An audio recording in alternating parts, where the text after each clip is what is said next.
আসসালামু আলাইকুম রহমতুল্লাহি ওবরকাতুহ। সম্মানিত দর্শক, আমাদের রাজনীতির যে ভাগ্যাকাশ, সেখানে সিঁদুরে মেঘ ক্রমশ জমাট হচ্ছে। আমরা এখনো পর্যন্ত বলতে পারছি না যে আমাদের যে ভবিষ্যৎ, সে ভবিষ্যৎ আসলে আমাদের জন্য কতটা কল্যাণকর, দেশের জন্য কতটা কল্যাণকর, দেশের মানুষের জন্য কতটা কল্যাণকর। আমরা এই যে নির্বাচনের যে তোড়জোড় চলছে, হয়তো ২-৩ দিন পরে আবার নির্বাচন। তো সেই ২-৩ দিন পরে যে নির্বাচন হচ্ছে, সেই নির্বাচনের ফলাফল যাই হোক না কেন, সেই নির্বাচন পরবর্তী যে ঘটনাগুলো ঘটবে, সেগুলো নিয়ে আমরা চিন্তাভাবনা করতে পারছি না। কিংবা ধরুন, মানুষ যে আশঙ্কা করছে নির্বাচন শেষ মুহূর্তে এসে বাধাগ্রস্ত হতে পারে, ক্ষতিগ্রস্ত হতে পারে, সহিংসতা হতে পারে, বন্ধ হতে পারে, নানা রকম মানুষের প্রেডিকশন। তো সেই সকল প্রেডিকশনের প্রেক্ষিতে আমাদের ক্ষয়ক্ষতির পরিমাণ কী কী সর্বনাশ আমাদের জন্য অপেক্ষা করছে, এবং আমরা আসলে কী বিপদ এবং বিপত্তির মধ্যে এগোচ্ছি, এই ব্যাপারে আমাদের যারা ময়মুরব্বী আছেন, দার্শনিক আছেন, কবি আছেন, সাহিত্যিক আছেন, সাংবাদিক আছেন, প্রায় সবাই মুখে কলুপ এঁটেছেন। ফলে কি হলো, আগামী যে ভবিষ্যৎ, সেই ভবিষ্যতের অশনি সংকেত নিয়ে আমাদের আমজনতা তারা রীতিমতো ঘুমিয়ে আছে। দেশের প্রধানতম যে পত্রপত্রিকাগুলো রয়েছে, সেটা ডেইলি স্টার, প্রথম আলো, তারা স্পষ্টভাবেই বলেছে যে মত প্রকাশে দূরের কথা, জীবন বাঁচানোই এখন বড় সমস্যা হয়ে দেখা দিয়েছে। সত্য কথা বলা, এটা যেভাবে ঝুঁকিপূর্ণ, সত্য বলে স্থির হয়ে দাঁড়িয়ে থাকা আরও ঝুঁকিপূর্ণ। আমাদের এই সমাজে আপনি ভালো আছেন তো আলহামদুলিল্লাহ, আল্লাহ ভালো রেখেছেন, কিন্তু কোনো কারণে যদি আপনি বিপদে পড়েন, বিপত্তিতে পড়েন, কোনো সমস্যা দেখা দেয় আপনার জীবনে, বিশ্বাস করেন তছনছ হয়ে যাবে। আপনি কাঁদতে পারবেন, গড়াগড়ি করতে পারবেন, চিৎকার দিতে পারবেন, কিন্তু কোনো মানুষ এসে আপনাকে সাহায্য করবে, সহযোগিতা করবে, আপনার দুঃখগুলো ঘুচিয়ে দেবে, এই অবস্থা এখন বাংলাদেশে নেই। কোর্ট বলেন, কাছারি বলেন, থানা বলেন, পুলিশ বলেন, সরকারি অফিস বলেন, আমাদের সমাজ এবং সংসার বলেন, সবাই শুধু চেয়ে চেয়ে দেখবেন। আপনি আপনার নিজের ঘরেও এখন যাকে বলা হয় নিরাপদ নন। অনেকগুলো বডিগার্ড রেখে আপনি ফুংফাং দেখাতে পারেন। বডিগার্ড কয়জন? 10 জন, 12 জন? কিন্তু যদি 100 জন লোক আসে, আপনার বডিগার্ড আপনাকে রেখে পালিয়ে যাবে। থানা পুলিশে ফোন করবেন, কেউ আসবে বলে আমার কাছে মনে হচ্ছে না। আর পাড়া প্রতিবেশী জানলা ফাঁক করে জানালা দিয়ে দৃশ্য দেখবে এবং ভিডিও করবে, আর বড়জোর পরবর্তীতে ফেসবুকে সেই ভিডিও ছড়িয়ে দেবে, তাও আবার নিজেদের পরিচয় গোপন করে। তারপর সেই ভিডিও দেখার পরে যদি জনগণের আবেগ দেখা দেয়, তাহলে এক ধরনের ফলাফল হবে, আর জনগণ যদি নিশ্চুপ থাকে তাহলে আরেক ধরনের ফলাফল দেখা দেবে। এই হলো বাংলাদেশের সার্বিক অবস্থা।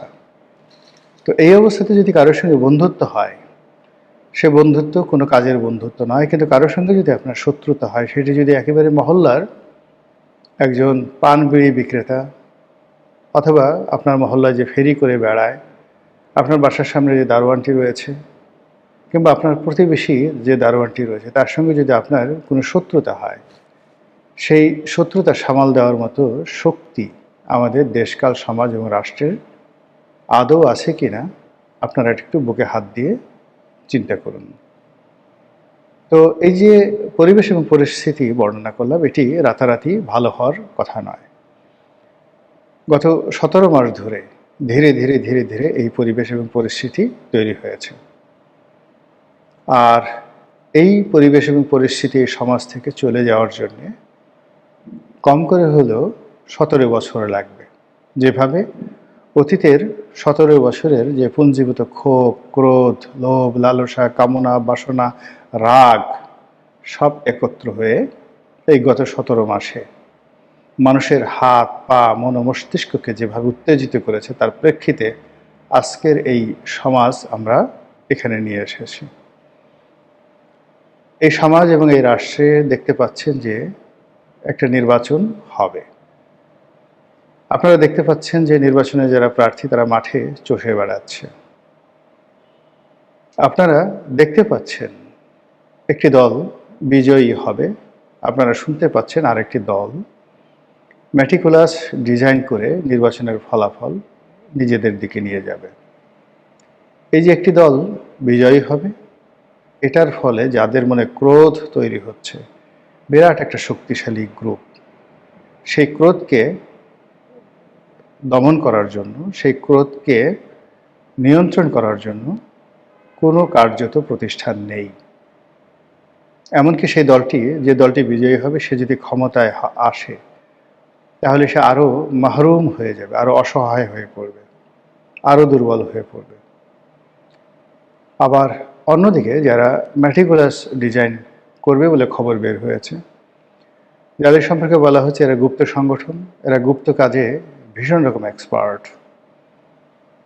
তাদের কর্মকাণ্ড নিষিদ্ধ করা, বন্ধ করা, নিয়ন্ত্রণ করা, তাদেরকে বুঝিয়ে সুঝিয়ে কাছে রাখা, পুরোটাই নিয়ন্ত্রণের বাইরে চলে গেছে। বাংলাদেশে এখন এমন কোনো মধ্যস্থতাকারী নেই যারা রাজনৈতিক দলগুলোকে এক টেবিলে বসাতে পারেন। বরং আমাদের দেশে যে সকল কর্তা ব্যক্তি এক টেবিলে বসাতে পারতেন, তারা বিভিন্ন রাজনৈতিক দলের যারা নেতৃবৃন্দ রয়েছেন তাদের কদম মুবারক চুম্বন করার জন্যে তারা রীতিমতো পাল্লা দিয়ে দৌড়দৌড়ি করছেন। শেখ হাসিনার জমানাতে আমরা ঠাট্টা করতাম, মস্করা করতাম যে গণভবনে গিয়ে অনেকে দালালি করছেন, পিঠা পায়েসের উৎসবের নৃত্য গীত করছেন, ফ্ল্যাটারিং করছেন, তেলবাজি করছেন। কিন্তু এখন সেই তেলবাজি, সেই ফ্ল্যাটারিং এতটা নিম্ন পর্যায়ে চলে এসেছে, এতটা স্থূল হয়ে পড়েছে, এতটা দৃষ্টিকটু হয়ে পড়েছে, এগুলো এখন সমালোচনার অযোগ্য হয়ে পড়েছে। এরই মধ্যে জনাব তারেক রহমান সাহেব, যিনি সম্ভাব্য প্রধানমন্ত্রী বলে পৃথিবী দ্বারা স্বীকৃত হচ্ছেন, এত স্বীকৃতি ভালো নয়, এত স্বীকৃতি অশনি সংকেত। বাচ্চা প্রসব হওয়ার আগেই যদি বাচ্চার জন্য দোলনা তৈরি করা হয়, মাতৃগর্ভে থাকতে যদি বাচ্চার নামে ইনকাম ট্যাক্সের ফাইল খোলা হয়, কিংবা যে শিশু এখনও ভ্রূণ তৈরি হয়নি, মানে এখনও গর্ভধারণ হয়নি, ছেলে মেয়ের শুধুমাত্র বিয়ে হয়েছে, পিতামাতার বিয়ে হয়েছে, বাসরাত এখনও হয়নি, কিন্তু বাসরের আগেই ছেলে হবে না মেয়ে হবে, সেটা নির্ধারণ করে সে বিশাল নাম দিয়ে রাখা হলো, ছেলের নাম অমুক, মেয়ের নাম অমুক। এ সকল দৃশ্য, এ সকল ঘটনা প্রকৃতিতে প্রায়ই বিয়োগাত্মক ঘটনা ঘটিয়ে থাকে, অপ্রত্যাশিত ঘটনা ঘটিয়ে থাকে।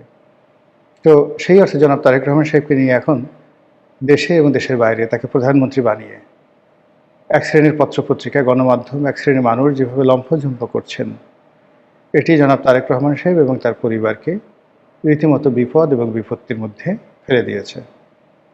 বহু মানুষ যারা তাকে ভালোবাসতেন তারা এখন তাকে হিংসে করছেন।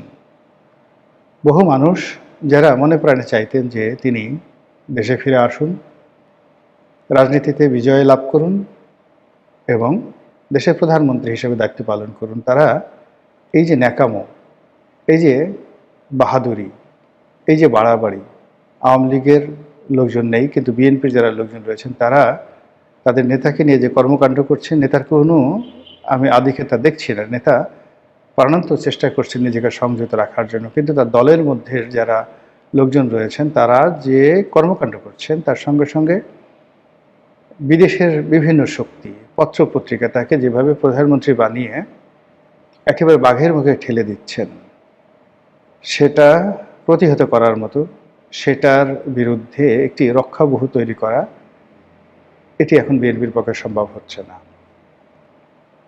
প্রায় প্রতিদিনই নিত্য নতুন সন্দেহ, অবিশ্বাস তৈরি হচ্ছে।